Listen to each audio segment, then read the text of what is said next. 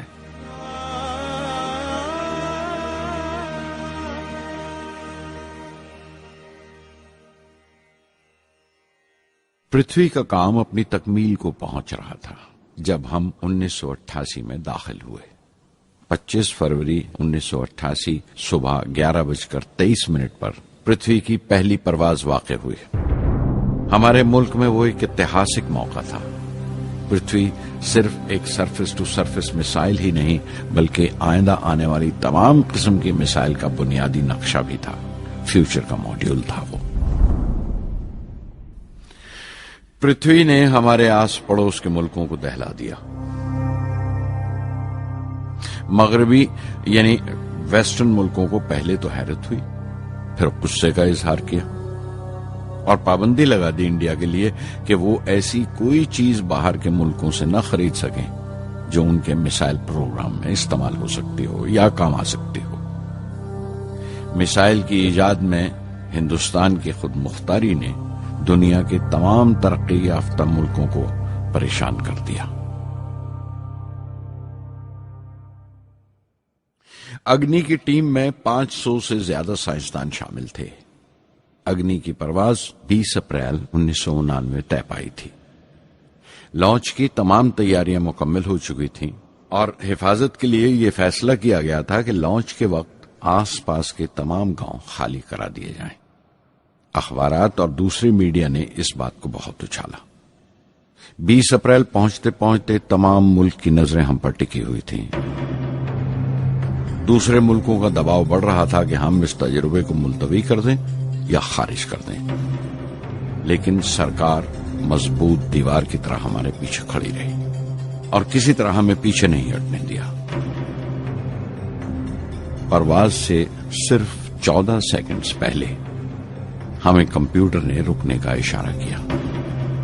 کسی ایک پرزے میں کوئی خامی تھی، وہ فوراً ٹھیک کر دی گئی، لیکن اسی وقت ڈاؤن رینج اسٹیشن نے رکنے کا حکم دیا۔ چند سیکنڈز میں کئی رکاوٹیں سامنے آ گئیں اور پرواز ملتوی کر دی گئی۔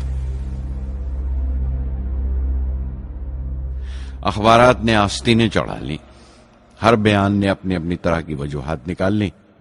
کارٹونسٹ سدھیر دار نے ایک کارٹون شائع کیا جس میں ایک خریدار کچھ سامان دکاندار کو واپس کرتے ہوئے کہہ رہا تھا، اگنی کی طرح وہ بھی نہیں چلی۔ ایک کارٹون میں دکھایا گیا کہ سائنسدان کہہ رہا ہے، سب ٹھیک تھا، سوئچ بٹن نہیں چلا۔ ہندوستان ٹائمز کے کارٹون میں ایک نیتا رپورٹر کو سمجھا رہا ہے، ڈرنے کی کوئی بات نہیں، یہ بڑی امن پسند اہنساواد کی مثال ہے، اس سے کوئی مرے گا نہیں۔ قریب 10 روز دن رات کام چلا میسائل کی درستی پر، اور آخرکار سائنسدانوں نے ایک نئی تاریخ طے کی اگنی کی پرواز کے لیے۔ مگر پھر وہی ہوا، 10 سیکنڈ پہلے کمپیوٹر نے رکاوٹ کا اشارہ کیا۔ پتہ چلا ایک پرزہ کام نہیں کر رہا ہے۔ پرواز پھر ملتوی کر دی گئی۔ ایسی بات کسی بھی سائنسی تجربے میں ہو جانا عام بات ہے، غیر ملکوں میں بھی بہت بار ہوتا ہے، لیکن امید سے بھری ہوئی قوم ہماری مشکلیں سمجھنے کو تیار نہیں تھی۔ ہندو اخبار میں کیشو کا ایک کارٹون چھپا جس میں ایک دیہاتی کچھ نوٹ گنتے ہوئے کہہ رہا تھا، میسائل کے وقت گاؤں سے ہٹ جانے کا معاوضہ ملا ہے، 2-4 بار اور یہ تجربہ ملتوی ہوا تو میں پکا گھر بنوا لوں گا۔ امول بٹر والوں نے اپنے ہورڈنگ پر لکھا، اگنی کو ایندھن کے لیے ہمارے بٹر کی ضرورت ہے۔ اگنی کی مرمت کا کام جاری رہا۔ آخرکار ایک بار پھر 22 مئی کی تاریخ اگنی کی پرواز کے لیے طے پائی۔ اس کی پچھلی رات ڈاکٹر اروناچلم، جنرل کے این سنگھ اور میں ڈیفنس منسٹر کے سی پنت کے ساتھ چہل قدمی کر رہے تھے۔ پورے چاند کی رات تھی، ہائی ٹائیڈ کا وقت تھا اور لہریں گرج گرج کر خدا کی عظمت کا نام لے رہی تھی۔ کل اگنی کی پرواز کامیاب ہوگی یا نہیں، بار بار یہی سوال ہمارے دماغ میں گونج رہا تھا۔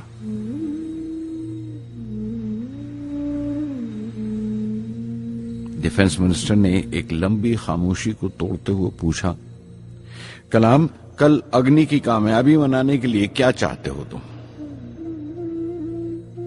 میں کیا چاہتا تھا؟ کیا تھا جو نہیں تھا میرے پاس؟ اپنے خوشی کے اظہار کے لیے مجھے کیا کرنا چاہیے؟ اور اچانک مجھے جواب مل گیا، ہم 1,00,000 پیڑوں کی کونپلیں لگائیں گے، میں نے کہا، اور ان کے چہرے پر رونق آ گئی۔ تم اپنی اگنی کے لیے دھرتی ماں کا آشیرواد چاہتے ہو، بولے، کل یہی ہوگا۔ انہوں نے پیشن گوئی کی۔